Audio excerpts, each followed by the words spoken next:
നല്ലോണം പഠിച്ച് എനിക്കിപ്പോ സത്യം പറഞ്ഞ ഓരോ ക്ലാസ് ഇപ്പം ഓരോന്നിലും ഓരോ ശ്ലോകമൊക്കെ ഇല്ലേ, ഇതൊക്കെ മാഷിന്റെ കയ്യിൽ നിന്ന് ഇട്ടതാണോ അല്ല വേറെ എവിടുന്നെങ്കിലും വരുന്നതാണോ ഈ ശ്ലോകമൊക്കെ?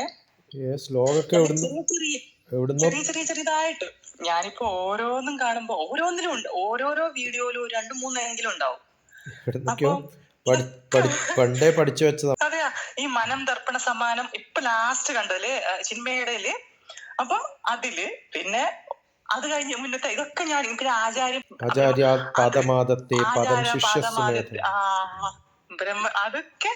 അതൊക്കെ മാഷ തന്നെയാണോ അല്ല അതൊക്കെ സുഭാഷിതങ്ങളാണല്ലേ? പക്ഷെ ഏത് പുസ്തകത്തിലാണെന്നൊന്നും ചോദിച്ചാൽ എനിക്ക് അറിയണ്ടാവില്ല. അപ്പൊ എല്ലാ വീഡിയോസിലും ഒരു കുറഞ്ഞതൊരു 3-4 ഉണ്ടാവും. അപ്പൊ ഇതൊക്കെ കാണുമ്പോണ്ട് സത്യം കൊറേ കാലം മുമ്പേ എനിക്കിപ്പം പഠിക്കാൻ ഭയങ്കര ആഗ്രഹം. എന്റെ പ്ലേലിസ്റ്റിൽ സുഭാഷിതങ്ങൾ മാത്രമുണ്ട്. ഉണ്ടല്ലേ? അതിൽ കുറേ ശ്ലോകങ്ങളും അതിന്റെ ഒരു എക്സ്പ്ലനേഷനും ഉണ്ടാവും. പക്ഷെ അത് ചിലതൊക്കെ ഇംഗ്ലീഷിലാണെന്ന് തോന്നുന്നു. എന്നാലും പഠിക്കും, ഇംഗ്ലീഷിൽ പഠിക്കും. എനിക്ക് പഠിക്കാൻ മാഷേ സത്യം. കാരണം ഇപ്പം ഞാൻ മാഷ കണ്ടതിന് ശേഷമുള്ള എന്റെ മാറ്റങ്ങൾ ഞാൻ സ്വയം തിരിച്ചറിഞ്ഞിട്ട് നിൽക്കുകയാണ്. സമയം എന്ന് പറഞ്ഞ 24 മണിക്കൂറുള്ള സമയത്തിൽ ഞാൻ ഓരോന്ന് ചെയ്യുന്നത് ടൈം ടേബിൾ മാതിരി ഞാൻ വെച്ചു. കാരണം ഞാൻ മാഷ കണ്ടിട്ട് പിറ്റേ ദിവസം ഞാൻ ഏകദേശം 3 മണിക്ക് എണീറ്റു വെളുപ്പിന്. അപ്പൊ 3 മണിക്ക് എണീറ്റിട്ട് ഞാൻ പോയി ഉടനെ ഭഗവത്ഗീത എടുത്ത് വായിക്കുക. അപ്പൊ ഞാൻ ഓരോരോ ശ്ലോകങ്ങളിൽ നമുക്ക് ഓരോ ദിവസമില്ലേ കർമ്മത്തിൻ്റെത്, പിന്നെ ഈ ഗുണങ്ങളാണ് ഞാൻ ആദ്യം എടുത്തത് നമ്മളെ ഗുണങ്ങളില്ലേ, രജസ് തമസ് സമഗുണം. അപ്പൊ അതാ കിട്ടിയത്. ഓരോ ദിവസവും ഞാൻ എടുക്കും. ഞാൻ എടുക്കുന്നു 2 ദിവസമായിട്ട്. അപ്പൊ ഓരോ ദിവസവും എനിക്ക് ഉണ്ടായ മാറ്റങ്ങള് അത് നല്ല മാറ്റമുണ്ട് എനിക്ക് പരസ്പരം. എന്ന് വെച്ചാല് കാരണം പച്ചക്കറി എന്റെ കർമ്മങ്ങളൊക്കെ ഞാൻ എന്താ പറയണ്ട, ഒരു കുറവും വരുത്തുന്നില്ല, ഒരു ഡിലേ ചെയ്യുന്നില്ല. ഞാനിപ്പോ എന്തിനാണ് എല്ലാത്തിലും ഒരു ആത്മാർത്ഥത ഉണ്ട് എനിക്ക്. എന്റെ പച്ചക്കറി നടുന്നതിലായാലും അത് കുറച്ചും കൂടി കൂടുതലായാലും അങ്ങനെ എന്റെ മോളോടായാലും എല്ലാത്തിനും അതിൻ്റെതായ ഒരു ഇത് കൊടുക്കാൻ തുടങ്ങി, കുറച്ചും കൂടി വാല്യൂ.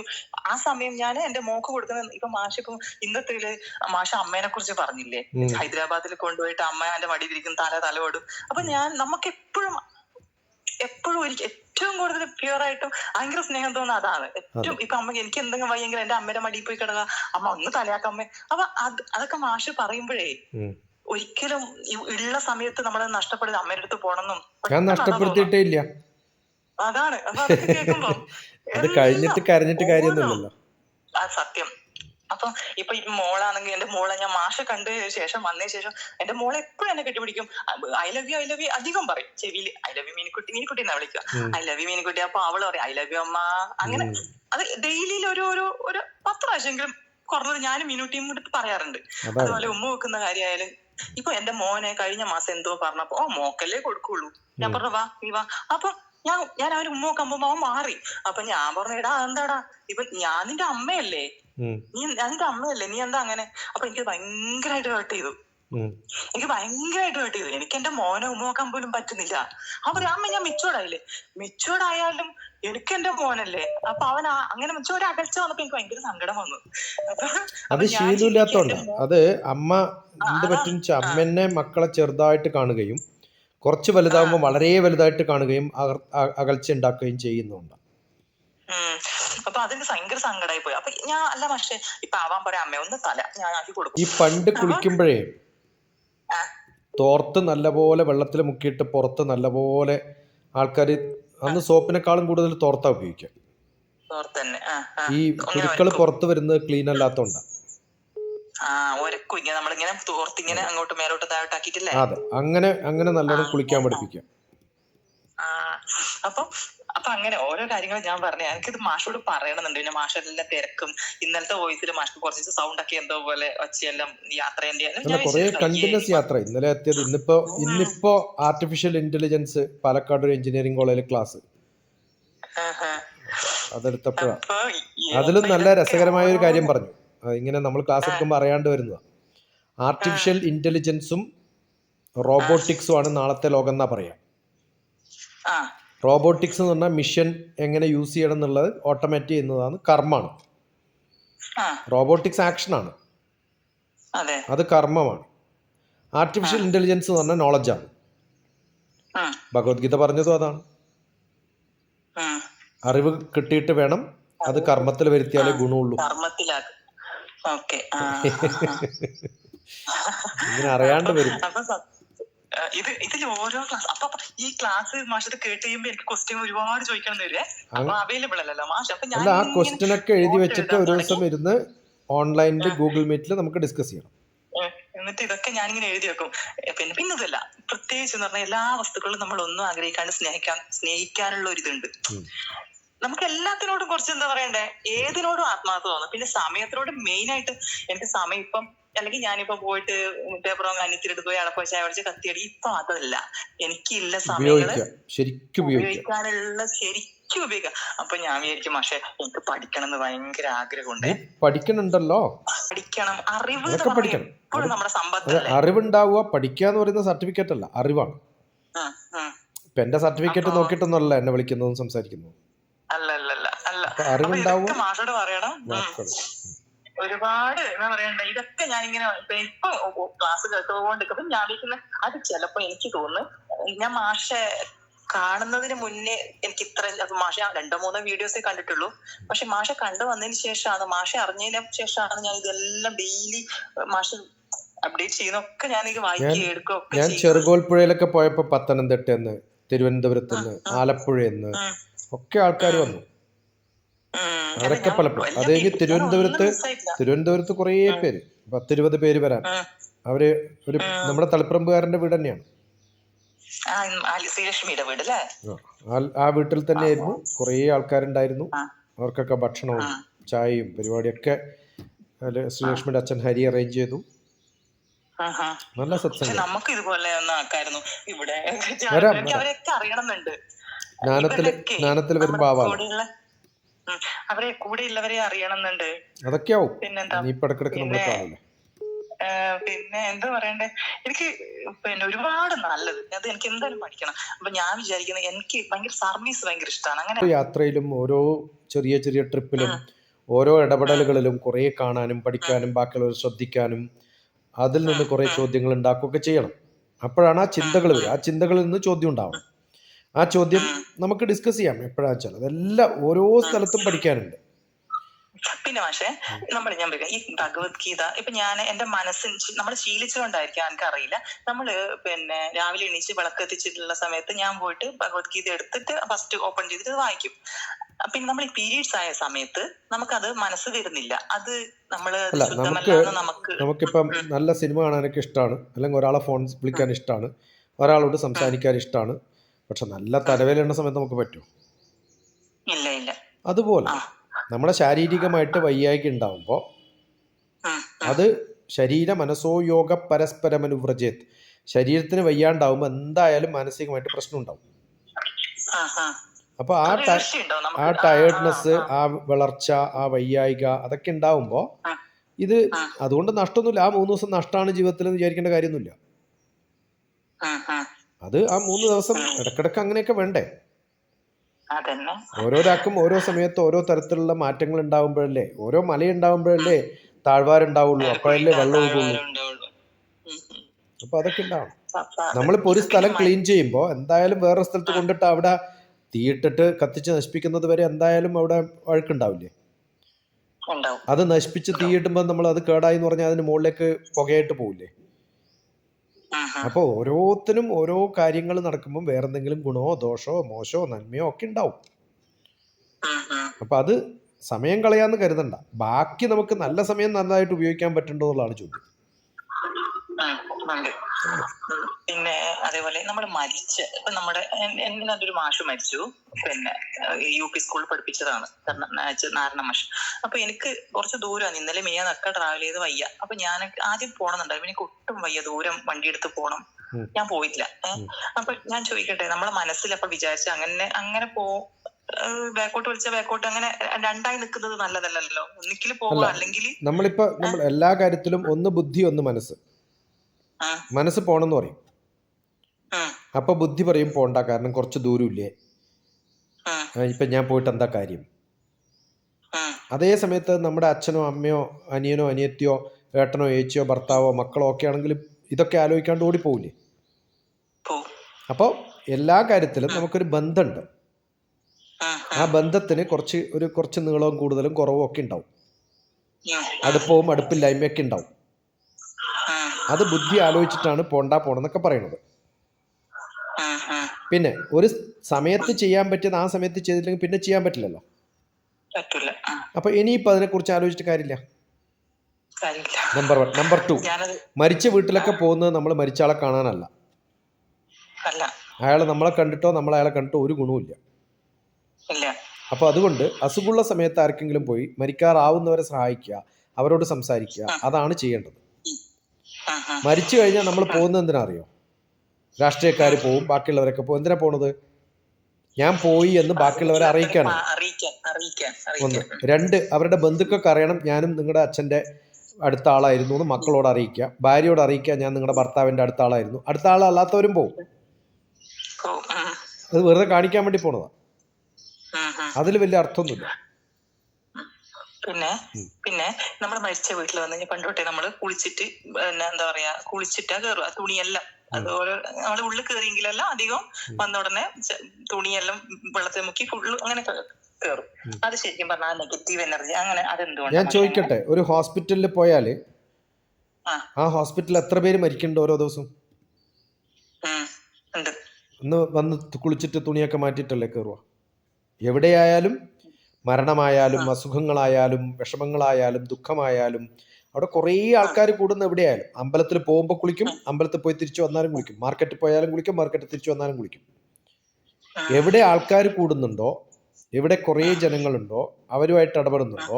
നിങ്ങൾ ബസ്സിൽ പോയിട്ട് ഇപ്പം തളിപ്പറമ്പിൽ നിന്ന് പയ്യന്നൂർ വരെ, പയ്യന്നൂരിൽ നിന്ന് തിരിച്ചു തളിപ്പറമ്പിൽ എത്തിക്കഴിഞ്ഞാൽ ഉടനെ നിങ്ങൾ കുളിക്കണം. അപ്പോൾ ആൾക്കാർ കൂടുമ്പോഴും പൊടിയുണ്ടാവുമ്പോഴും അന്ന് അത് ഫിസിക്കലായിട്ടുള്ളത്. പിന്നെ മാനസികമായിട്ട് നമുക്ക് എന്ത് അസുഖം വന്നാലും, തലവേദന വന്നാലും, പനി വന്നാലും, വയറ്റിൽ വന്നാലും, അസിഡിറ്റി വന്നാലും, കാലും കൈയും പൊട്ടിയാലും ആദ്യം ചെയ്യേണ്ട കുളിക്കലാണ്. കുളിക്കുമ്പോഴത്തേക്കും ഒരു സുഖം ഉണ്ടാവില്ലേ? അതിനു വേണ്ടിയിട്ടാണ്. നമ്മൾ ദുഃഖമുള്ള ഒരാൾ, നല്ലോണം ദുഃഖമുള്ള ഒരാൾ കുളിച്ചു കഴിയുമ്പോഴത്തേക്കും സുഖം വരും, അസുഖം മാറും, പകുതി വിഷമം മാറും. ഇപ്പൊ കുംഭമേളയിൽ എന്തിനാ ആള് പോണത്? അവർ ജീവിതത്തിൽ കുറെ ദുഃഖമുള്ളവരാണെങ്കിൽ ഒരു പ്രാവശ്യമെങ്കിലും മുങ്ങി കുളിക്കട്ടെന്ന്. അപ്പൊ നമ്മൾ കുളിച്ചു തീരുമ്പോഴത്തേക്കും കുറെ സുഖം കിട്ടാൻ വേണ്ടിട്ട് പോകുന്നതാണ്. അത് നമ്മുടെ ശരീരത്തിലും കുറെ വെള്ളമല്ലേ. ആ ഉള്ളിലുള്ള വെള്ളത്തിന് കുറച്ച് പുറത്തുള്ള വെള്ളവും കൂടി അടിക്കുമ്പോഴാണ് ഒരു താതാത്മ്യം പ്രാപിക്കുക പ്രകൃതിയായിട്ട്. അതിനു വേണ്ടിയിട്ടാ കുളിക്കണം. ഞാനൊക്കെ 3-4 പ്രാവശ്യം കുളിക്കും ചിലപ്പോ, നടുവിലൊക്കെ ഉള്ളപ്പോ.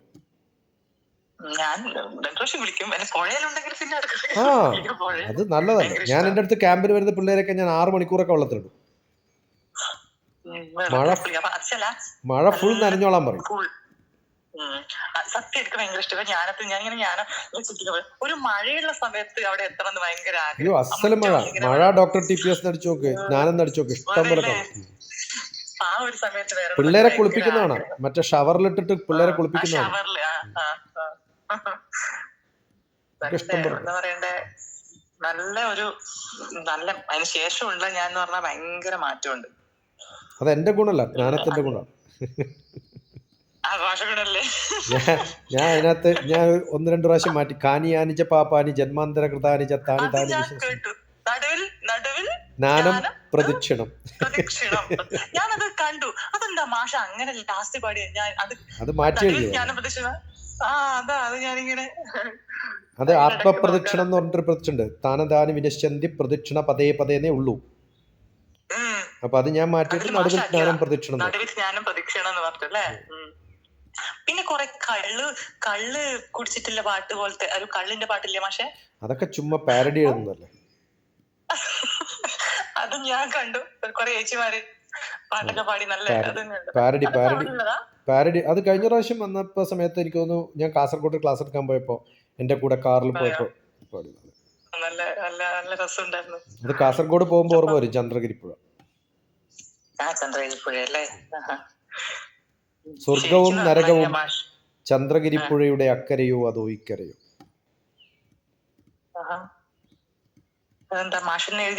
അത് ഞാൻ എഴുതിയ പാരഡിയാ. കാറ്റടിച്ചു ഇളം ആണോ? കാറ്റടിച്ചു എന്നുള്ളതിന് പകരം കള്ളടിച്ചു ഇളം ആ കള്ളടിച്ചു. കള്ളടിച്ചു അത് ഞാൻ കേട്ടിന്. പക്ഷെ ശരിക്കും പറഞ്ഞിട്ടല്ലോ ഓരോ വീഡിയോയിലും ഉണ്ടല്ലോ ഒരുപാട് ഇങ്ങനെ ഓരോ അറിവ് കിട്ടിക്കൊണ്ടിരിക്കുമ്പോഴല്ലോ കൂടുതൽ മാഷെ വീഡിയോ എന്താ ഇറക്കാത്തെ, മാഷ് എന്താ ഇടാത്തതെന്ന് ചിന്തിച്ചോണ്ടിരിക്കും. അല്ല ഈ ചിലപ്പോൾ രാവിലെ ഒന്നും നമുക്ക് അല്ല ഈ കാണാൻ പറ്റില്ല. പറയുന്നതൊക്കെ റെക്കോർഡ് ചെയ്യുന്നുണ്ട്. അപ്പൊ ഇത് കഴിഞ്ഞ ഇതിപ്പെടും. അയ്യോ അയ്യോ ഞാൻ എന്താ ചോദിച്ചോ, ചോദിക്കേണ്ട കാര്യമൊന്നുമില്ല. പേഴ്സണലായിട്ട് ഞാനത് അങ്ങോട്ട് ചോദിക്കാൻ വേണ്ടി ഇരിക്കുവായിരുന്നു. മാഷ് റെക്കോർഡ് ചെയ്യുന്നുണ്ടോന്ന് അല്ല, ഞാനിപ്പോ ക്ലാസ് കഴിഞ്ഞിട്ട് വന്നതേ ഉള്ളൂ. അപ്പൊ ക്യാമറ എന്റെ മുമ്പിലുണ്ട്. അപ്പൊ നമ്മള് ഇതിന് നമ്മള് ഇതില് സെൻസർ ചെയ്യേണ്ട കാര്യമൊന്നുമില്ലല്ലോ. ഏയ് അങ്ങനത്തൊന്നുമില്ല. ആർക്കെങ്കിലും ഉപകാരം ഉണ്ടാവും. സത്യം മാഷെ, സത്യം. കാരണം ഒരു 20 വർഷം മുമ്പേ എനിക്ക് പിന്നെ മാഷെ അറിയാൻ പറ്റിയിരുന്നെങ്കിൽ. അല്ല, 20 വർഷം മുമ്പ് ഞാനിങ്ങനെ അല്ലല്ലോ. എനിക്കും മാറ്റങ്ങൾ ഉണ്ടാവുന്നു. എന്നാലും മാഷ് പെട്ടെന്നൊരു നിമിഷം ഒന്നും കൊണ്ടൊന്നല്ലോ ഇങ്ങനെ ആയി തീർന്നത്. മാഷ് കാലങ്ങളായിട്ട് ജാത്യന്ത പരിണാമം പ്രകൃത്യാത് പൂരാത് എന്നാണ്. ജാത്യന്ത പരിണാമം പ്രകൃത്യാത് പൂരാത്. പ്രകൃതിയിലെ മാറ്റങ്ങൾ എല്ലാവർക്കും എപ്പോഴും ഉണ്ടായിക്കൊണ്ടേയിരിക്കും. എല്ലാ കല്ലുകളും ജനിക്കുമ്പോ കഷ്ണങ്ങൾ പൊട്ടി നിൽക്കുമ്പോ കൂർത്ത മുനകളാണ് ഉണ്ടാവുക. അത് ബാക്കി കല്ലുകളൊക്കെ ആയിട്ട് ഒരസി ആവുമ്പോഴാണ് നല്ല കാണാൻ ഭംഗിയുള്ള നമ്മളെ. അങ്ങനെ നമ്മൾ എത്ര ആൾക്കാരുമായിട്ട് ഇടപഴകുന്നുണ്ടോ അതിനനുസരിച്ചിട്ട് നമ്മൾ സ്മൂത്തായി മാറും. അതാണ് ഞാനിപ്പോ കണ്ടതിന് ശേഷം ഞാൻ എന്ത് സ്മൂത്തായി അങ്ങനല്ല, എനിക്ക് എന്റെ മാറ്റം എനിക്ക് മനസ്സിലാക്കാൻ പറ്റും നല്ല രീതിയിൽ. അതാണ് അങ്ങനെ ഉണ്ടാവുക വേണ്ടത്. അല്ല, എല്ലാവർക്കും പറ്റുന്നതല്ല കവിത ഞാൻ പറഞ്ഞത്. ഞാനിപ്പോ ഒരു മെസ്സേജ് വായിച്ചതേ ഉള്ളൂ. ഒരു ഹസ്ബൻഡും വൈഫും കോഴിക്കോടുകാരാണ്. ഇപ്പൊ തിരുവനന്തപുരത്ത് എത്തിയിട്ടുണ്ട്. ഞാൻ തിരുവനന്തപുരത്ത് ഉണ്ടെന്ന് അറിഞ്ഞിട്ട് ആ പ്രോഗ്രാം നടന്ന അനുഗ്രഹ എന്ന് പറയുന്ന വീട്ടിന്റെ മുമ്പിൽ ഗേറ്റിന്റെ അടുത്ത് എത്തി. അപ്പൊ അവർക്ക് അന്യോന്യം വേണ്ട വേണം എന്നൊക്കെയുള്ള സംശയങ്ങളൊക്കെ വന്ന് അറ്റൻഡ് ചെയ്യാണ്ട് തിരിച്ചുപോയി. അപ്പം എല്ലാവർക്കും പറ്റുന്നതല്ല. ആഗ്രഹങ്ങൾ ഉണ്ടായിട്ടും തൊട്ടടുത്തെത്തിയിട്ടും 10 മീറ്റർ അപ്പുറത്തെത്തിയിട്ടും എന്നെ കാണാണ്ട് പോയവരാണ്. എന്നിട്ട് ഇപ്പൊ എനിക്ക് മെസ്സേജ് അയച്ചു, അയ്യോ പോരായിരുന്നു, വരായിരുന്നു, മിസ്സായി, അബദ്ധം പറ്റി. അല്ല, എപ്പോഴും ആരെങ്കിലൊക്കെ ഒരാളല്ലേ ഉണ്ടാവുള്ളൂ. അതുകൊണ്ട് അപ്പൊ അങ്ങനെ കുറേ ഉണ്ടാവും ആൾക്കാർ. ഇപ്പൊ ഞാൻ പോയാലും എല്ലാവർക്കും അറിയിച്ചിട്ടുമില്ല തിരുവനന്തപുരത്ത്. ചിലർ ഹൈലി നെഗറ്റീവ് ആയിട്ടുള്ള ആൾക്കാരുണ്ട്, ചിലർ അടുപ്പിക്കാൻ പറ്റാത്തവരുണ്ടാവും, ചിലർ ബാക്കിയുള്ളവരായിട്ട് ചോദിച്ചു പോകാത്തവരുണ്ടാവും. ഇവരൊക്കെ ഏകദേശം അറിയുന്ന കുറച്ച് പേരോട് മാത്രമേ പറഞ്ഞിട്ടുള്ളൂ. ഇപ്പൊ ഞാനിപ്പോ പത്തനംതിട്ട പോകുമ്പോ എല്ലാ കോണ്ടാക്റ്റിലും പറയില്ല, കുറച്ച് പേരോട് പറയും. അപ്പൊ ആ സമയത്ത് ആരാണോ കോണ്ടാക്ട് ചെയ്യുന്നത്, സ്ഥിരമായിട്ട് കോണ്ടാക്ട് ഉള്ളവർ മാത്രം. ഇപ്പൊ ഞാൻ 10 കൊല്ലം മുമ്പ് സ്ഥിരമായിട്ട് കോണ്ടാക്ട് ഉള്ളവർ പിന്നെ അവർ കോണ്ടാക്ട് ഇല്ലെങ്കിൽ പിന്നെ അവരോട് ഇപ്പൊ പറയേണ്ട കാര്യമൊന്നുമില്ലല്ലോ. അല്ല, അത് നമുക്ക് വേണമെന്നുണ്ടെങ്കിൽ നമ്മൾ എന്തായാലും അത്രേ ഉള്ളൂ. അതായത് ഇപ്പൊ ഞാൻ കണ്ണൂരുണ്ട്, ജ്ഞാനത്തിലുണ്ട് എന്ന് പറയുന്ന എന്റെ വീഡിയോ കണ്ടാ അറിയാം. അത് കഴിഞ്ഞാൽ അയ്യോ കഴിഞ്ഞ പ്രാവശ്യം വന്നപ്പോ പറഞ്ഞില്ലല്ലോ എന്ന് പറഞ്ഞാൽ അടുത്ത പ്രാവശ്യം പോകുമ്പോ എന്തായാലും പറയും. അങ്ങനെ ഉണ്ടാവും. അത്രേ ഉള്ളൂ. പിന്നെ മാഷ ഒരു ടീച്ചറിന്റെ അത് കണ്ടില്ലേ? മാഷ ടീച്ചർ അപ്പൊ അവരുടെ മോളാണോ ട്രിവാൻഡ്രത്ത്? അല്ല. അപ്പൊ ഇതിൽ കുറെ ആൾക്കാരുണ്ട്, ഒന്നും അറിയില്ലെങ്കിലും ഇതിലേക്കൂടെ കുറച്ച് അറിയണമെന്നും അവരെ കാണണം എന്നൊക്കെ ഭയങ്കര ആഗ്രഹം. അപ്പൊ ഇത് തന്നെയാണ്. എനിക്ക് വേറെ എന്തൊക്കെയോ ഉണ്ടായിരുന്നു തോന്നുന്നു, ഞാൻ നോട്ട് ചെയ്ത് കുറച്ച് വെച്ചിട്ടുണ്ടായിരുന്നു. ബാക്കി ഞാൻ ഓരോ മാഷ് പറഞ്ഞ പോലെ കടലാസും പേന എപ്പോഴും എന്റെ കയ്യിലുണ്ടോ. എപ്പോഴെങ്കിലും ജിമീറ്റില് ഈ ചോദ്യങ്ങളൊക്കെ ഓരോ ചോദ്യങ്ങളായിട്ട് അത് മാത്രം ചോദിച്ചിട്ട് അതിന് ഉത്തരം പറയാം. ഞാൻ ചോദിക്കും. എനിക്കിങ്ങനെ ഞാൻ എഴുതി വെക്കുവേ, അപ്പൊ ചോദിക്കാന്നൊക്കെ വിചാരിച്ചു. അങ്ങനെ വേണ്ടത്. അപ്പൊ പിന്നെ ഇതൊക്കെ പണ്ടേ ഞാൻ തുടങ്ങിയിരുന്നെങ്കിൽ എനിക്ക് ഇപ്പൊ സത്യം നഷ്ടബോധം തോന്നുന്നു. അല്ല, അതിനെപ്പറ്റി വേവലാതിപ്പെട്ടിട്ട് സമയം കളയരുത്. പിന്നെ അതിനും സമയം ആദ്യം കളയായി. അങ്ങനെ ഇപ്പൊ ടെൻഷൻ വേറെ തന്നെ ഉണ്ട്. മോന്റെ എക്സാം 21st പിന്നെ ബോർഡ് എക്സാം. ടെൻഷൻ എടുക്കാണ്ട് വെറുതെ ഈസി ആയിട്ട് അവരിരുന്ന് എഴുതും. അവനൊരു ടെൻഷനും ഇല്ല. ഇന്നിപ്പോ സെന്റ് ഓഫിന് പോയിട്ടുണ്ട്. അതാ വേണ്ടത്. ടെൻഷൻ ഉണ്ടാകുമ്പോഴാണ് എഴുതാൻ പറ്റാണ്ടിരിക്കുക. പക്ഷെ നീറ്റായിട്ട് ഭംഗിയായിട്ട് പാരഗ്രാഫ് തിരിച്ച് ആൻസർ ഷീറ്റ് കാണാൻ നല്ല ഭംഗിയുള്ള പോലെ എഴുതാൻ പറയണം. ഇന്നിപ്പം സെന്റ് ഓഫ് പോയിട്ട് എന്താ പറയാ, അമ്മ ഇന്ന് ഫോട്ടോഷൂട്ട് ഉണ്ട്, ഫോട്ടോ എടുക്കാൻ പോണം. ഞാൻ പറഞ്ഞ അതൊക്കെ നടക്കും. വന്നിട്ടമ്മ നാളെ തൊട്ട് ഞാൻ പഠിക്കേ അമ്മ അതൊരു പ്രശ്നമില്ല അങ്ങനെയൊക്കെയാ പറയാം. പക്ഷെ അപ്പൊ ഞാൻ എപ്പോഴെങ്കിലും തൊട്ടാ മതി, നാളെയോ മറ്റന്നാളോ. അങ്ങനെ പിന്നെ കുറച്ച് ഗ്യാപ്പ് ഉണ്ട് എക്സാമിന് ഇടയില്. അതെ, അതൊക്കെ പഠിച്ചെടുക്കാൻ പറ്റും. കാരണം കേരളത്തിലെ എക്സാം ഒന്നും വലിയ പ്രശ്നമുള്ള സംഭവം ഒന്നും. എന്നാലും CBSE ആയതുകൊണ്ട് അവർക്ക് കുറച്ച്, അവൻ എപ്പോഴും പറയുന്നതാണ് എന്നെ CBSE വിട്ടതുകൊണ്ടാണല്ലോ എന്ന് പറഞ്ഞുകൊണ്ട്. എല്ലാം ഒന്നും തന്നെ, എല്ലാം ഒന്നും തന്നെയാണ്. പിന്നെ നമ്മളെ കൊണ്ടാവുന്ന നല്ല വിദ്യാഭ്യാസം നമുക്ക് മക്കൾക്ക്, എനിക്ക് കിട്ടാത്ത എന്റെ കുട്ടിക്ക് കിട്ടണമെന്ന് വിചാരിച്ചിട്ടാണ് ഞാൻ ചെയ്യുന്നത്. അല്ലാണ്ട് ഒരുപാട് ഉണ്ടായിട്ടൊന്നും അല്ല. അതിലൊരു കുറവ് ഒരിക്കലും അവനുണ്ടാവരുത്. നമ്മള് അച്ഛനമ്മ എന്നെ വിട്ടിട്ടില്ലല്ലോ എന്ന് പറയരുതല്ലോ വിചാരിച്ചിട്ടാണ്. അപ്പൊ എന്റെ നല്ല മാറ്റങ്ങൾക്കിടെ കാരണക്കാരനായ മാഷ്ക്ക് ഞാൻ പറയണ്ടെന്ന് എനിക്ക് അറിഞ്ഞൂടാ. ഭയങ്കര സന്തോഷം.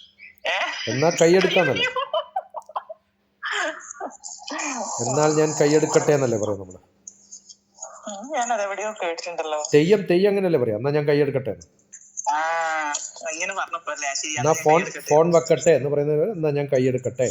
ആയിക്കോട്ടെ മാഷെ, എന്നാ മാഷ് കൈയെടുത്തു. മാഷ് ഇതേതോ വീഡിയോയിൽ പറഞ്ഞിട്ടുണ്ടല്ലോ. ഉണ്ട്, തെയ്യം പറയാണ്ടിരിക്കും. തെയ്യത്തിനകത്ത് ഉണ്ടായിരുന്നു. എന്നാ ഞാൻ കൈയെടുക്കട്ടെ. അതാ ലാസ്റ്റ് മാഷ് പറഞ്ഞ ആ വീഡിയോ ചെയ്യുമ്പോ എന്നാ ഞാൻ കൈയെടുക്കട്ടെ അല്ലേ. മാഷ് ആദ്യം ബൈ പറഞ്ഞു, ഓക്കെ എന്നാ ശരി എന്ന് പറഞ്ഞു. എന്നിട്ട് മാഷ് വീണ്ടും എന്നാ ഞാൻ കൈയെടുക്കട്ടെ എന്ന് പറഞ്ഞു അല്ലേ. അപ്പൊ എല്ലാം ശ്രദ്ധിച്ച് കേൾക്കണ്ട, നല്ല കുട്ടി. ഞാൻ കേൾക്കുന്നൊക്കെ ഉണ്ട്, പക്ഷെ എനിക്ക് ആവശ്യമുണ്ട്. നല്ലോണം പഠിക്കും. ഓക്കെ മാഷെ, ഞാനിത് അതുപോലെ ഇടുവേ. ഇട്ടോ കുഴപ്പമൊന്നുമില്ല, എന്റെ മുഖമൊന്നും കാണുന്നില്ലല്ലോ. ഓക്കെ മാഷെ, ശരി ശരി.